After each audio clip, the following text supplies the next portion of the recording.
আইয়ামে বীজের রোজা সম্পর্কে জানতে চাই এবং এর ফজিলত কি?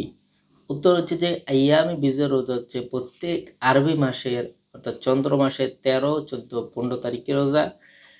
এই রোজা প্রিয় নবী সাল্লাল্লাহু আলাইহি ওয়াসাল্লাম নিয়মিত রাখতেন এবং সাহাবায়ে কেরামকে রোজা রাখার প্রতি উৎসাহ প্রদান করেছেন এবং এই রোজা রাখার বিশেষ ফজিলতও রয়েছে হাদিসে পাকের মধ্যে পাওয়া যায়।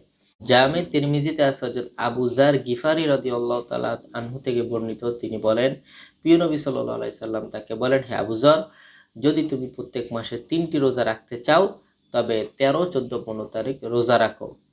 এছাড়া আইয়ামে বীজের রোজা রাখার ফজিলত সম্পর্কে সহিহ মুসলিমে আছে আব্দুল্লাহ ইবনে আমর ইবনুল আস রাদিয়াল্লাহু তাআলা আনহু থেকে বর্ণিত, তিনি বলেন প্রিয় নবী সাল্লাল্লাহু আলাইহি সাল্লাম বলেন, হে আব্দুল্লাহ, তোমার জন্য এটাই যথেষ্ট যে তুমি প্রত্যেক মাসে 3 দিন রোজা রাখবে, কেননা প্রতিটা নেক আমলের বিনিময়ে আল্লাহ রাব্বুল আলামিন 10 গুণ নেকি দান করেন, এতে তোমার সারা বছরের রোজা হয়ে যাবে।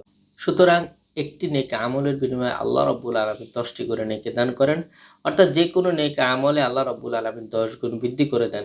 সুতরাং কেউ যদি একটি রোজা রাখে কেমন জানি সে 10টি রোজা রাখলো, আর কেউ যদি প্রত্যেক মাসে 3টি রোজা রাখে সে যেন প্রত্যেক মাসে 30টি রোজা রাখলো। এভাবে করে কেউ যদি সারা বছর রোজা রাখে, অর্থাৎ প্রত্যেক মাসে 3টি করে 12 মাসে 36টি রোজা রাখে, সে যেন 360 দিনই রোজা রাখলো এবং 360 দিন রোজা রাখার ফজিলত আল্লাহ রাব্বুল আলামিন তার আমলনামায় দান করবেন। এছাড়া সহিহ বুখারীতে হযরত আবু হুরায়রা রাদিয়াল্লাহু তাআলা আনহু থেকে বর্ণিত আছে, তিনি বলেন প্রিয় নবী সাল্লাল্লাহু আলাইহি সাল্লাম বলেন, যে ব্যক্তি প্রত্যেক মাসে 3টি রোজা রাখলো, এই রোজা তার জন্য সারা বছর রোজা রাখার সমতুল্য হবে। সুতরাং আমরা প্রত্যেকে আরো এই মাসের 13, 14, 15 তারিখ রোজা রাখার চেষ্টা করবো ইনশাআল্লাহ, কারণ এতে করে আমরা সারা বছর রোজা রাখার ফজিলত অর্জন করতে পারবো।